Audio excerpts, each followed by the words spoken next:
Hi, class. This is a video to help us get through Chapter 1 lecture and not get too far behind because of the snow days. So I'm going to go through the important Chapter 1 material and especially emphasizing the things that you definitely need to know eventually for the exam. Okay, let's start talking about science, the natural sciences. This is the S in STEM: science, technology, engineering, and math. The natural sciences, the S, really breaks into two categories, although some people would argue this, that all the sciences are connected. They certainly are, but traditionally they're separated into two categories: life science and physical science. So natural sciences is the main heading, and then you have life sciences and physical sciences. The life sciences are biology and all the fields of biology. So microbiology, genetics, molecular biology, environmental biology, any type of biology is a life science. The physical sciences traditionally can include physics, astronomy, which is part of physics really, chemistry, and geology, those kinds of things. So that's the traditional split. Of course, the life sciences depend on all the physical sciences. These things are not truly separate, but humans have separated them into these categories.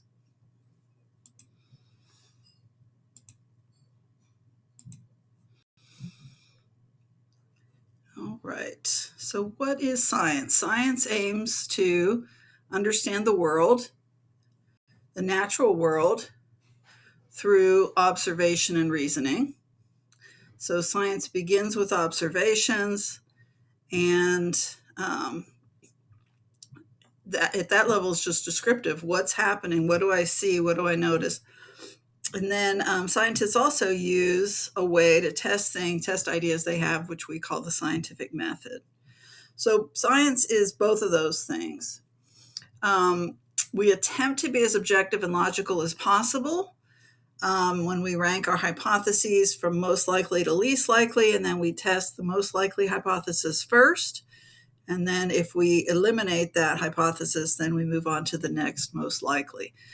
And we try to be as objective as we can. Everyone is born into a world with bias, and bias that you don't even know you have. So we understand that, and yet we know that we can't necessarily avoid that 100%, but we do our best.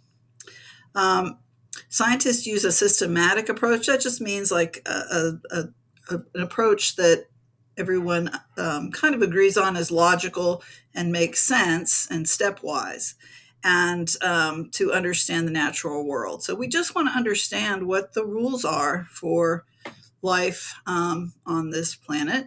And so we have descriptive science. I was mentioning that's the observational science, just describing and finding out as much as you can, which usually leads you then to questions, and that leads you to experiments, which sometimes is called hypothesis-based science. There are some rules for hypothesis-based science that everybody agrees are logical and make sense and sound. When you have a hypothesis, it has to be testable. So that's one of the requirements. If there isn't a test that you can run, then it just remains a question. It's not going to be something that falls within the boundaries of science. There are things that are not testable. And the hypothesis also has to be falsifiable. In other words, you have to set up a situation where the result can either support or reject your hypothesis.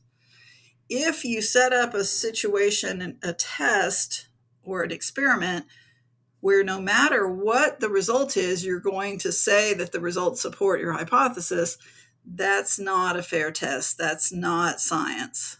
Okay, that's not good science, for sure.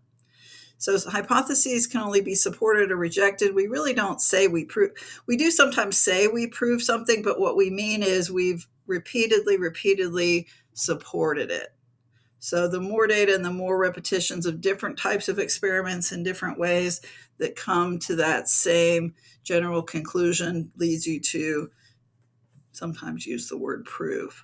We'll try to stay away from that as best we can, but we support a hypothesis. And hypotheses are always changed and refined and tweaked when there's new data. So if something new is discovered, and then we repeat it and we test it and we question it, and it goes through that whole process, it can cause us to tweak our hypotheses. So it's always an ongoing process.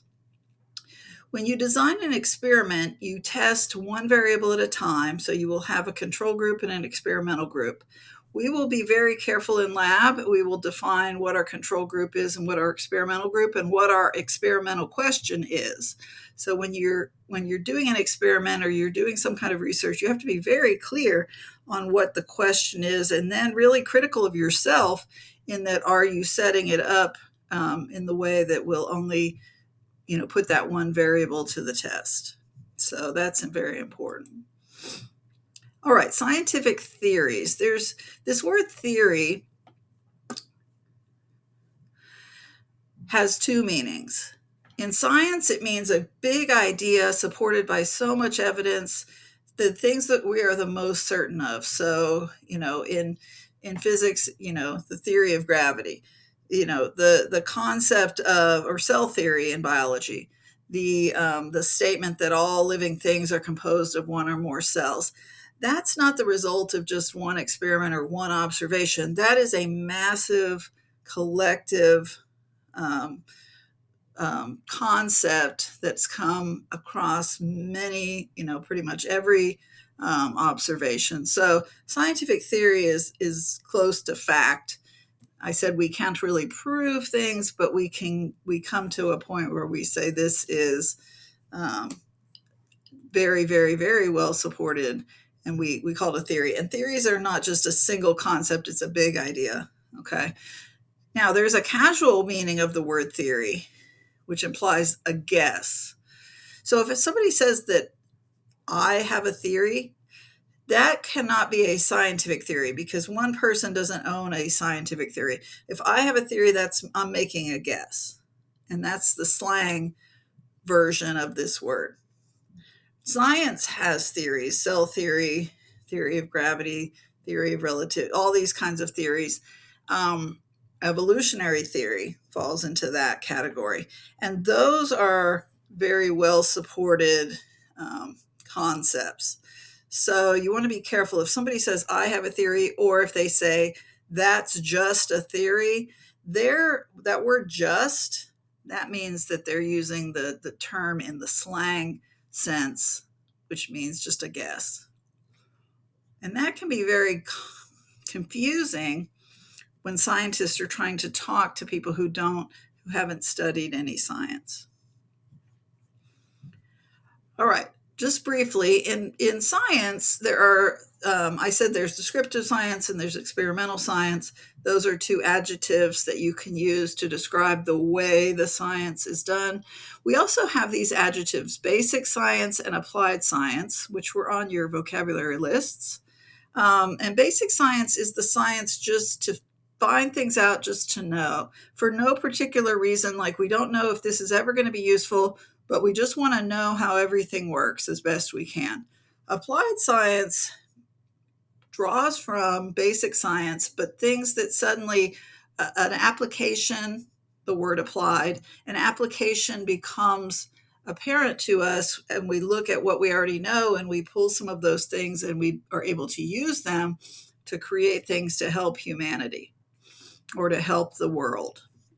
So applied science is the idea that something has a purpose, a particular purpose to help. Basic science, we know that there's potential for these things to help, but we don't know which thing yet is going to be useful. It says, do not underestimate the role of serendipity, a fortunate accident or lucky surprise in scientific discovery. That serendipity, the fact that you can get lucky sometimes or that you accidentally find something, I would say that's a little misleading. You don't accidentally find something and know what it is. You have to be very well trained and a very good scientist, but sometimes you get a result that is not any, it's not a result that you even could have imagined. You thought, okay, this experiment is either going to give me A or B, and then the result shows you C. And it's like you stumble across something accidentally, but you have to be a good enough scientist to follow up on it and make sure it's real, make sure it's repeatable, and then figure out what it is. And so there's a lot of that in science, but I wouldn't say anyone's just completely lucky. It's just your luck and your preparation and your techniques and your good training can lead to brand new discoveries. The only place you respect that is respectable to publish your research is a peer-reviewed journal. So in biology, the major journals are called Nature, Cell, and Science. These are the high impact factor journals. And what that means is that they are considered the most high tier, the most cutting edge, the most well respected. Now, there is a middle level of journals that are very good, and there's hundreds of those. So they're not as high impact as Nature, Cell, and Science, but they're definitely good, solid place to publish. The one place you don't want to publish is called pay-for-publish journals or predatory journals. These journals will take your money and they'll publish anything. They don't care what it is. Peer-reviewed journals, your article is going to be scrutinized by people who are experts in your field. Pay-for-publish journals, nobody even looks at it. They just publish it. So be very careful that you understand that not every publication is the same. And you always want to publish in a respected peer-reviewed journal. If you can get a Nature paper or a Cell paper or a Science paper, great. If you get a middle tier paper, that's perfectly fine. And there are hundreds of those journals, but the pay-for-publish you want to stay away from. And I even see people put them on their resume, and it's almost it's almost like they don't know that those are predatory journals. So in any case, if you're working with a scientist who works at a respected university or industry, they will know what the journals are that are acceptable. And most journals require what's called an IMRAD format. IMRAD stands for Introduction, Methods, Results, and Discussion. And so we're going to be doing some writing in our lab section that follows that same format. Okay, we're going to move on now to biology in particular. Biology is the study of living things. That was on your vocabulary. And the world has what we call unity and diversity. So the unity and diversity of life is due to evolution. And what we mean is we believe that all life originated from one event, like one cell or one small group of cells. We don't know exactly how that life first appeared, but we do know that life appeared on Earth. We all agree on that. Life began, life started. And from that point, it reproduced and split into different groups, and those groups changed and reproduced and split into different groups. And over billions of years, we now have all the diversity on Earth coming from that single event. And so the unity, there are some things in our biochemistry and our genetics, especially in our cell structures, that are the same across all living organisms now. And that's the unity. But we also have, obviously, a lot of diversity. And so we call that the unity and diversity of life. We all came from the same beginnings. That's our unity. Some things haven't changed very much, so we all have some things in common. But we have lots of things that are different about us now because there's been billions of years of evolution among the groups. Okay, I'm going to take a break here, and then I will pick up in the next lecture segment.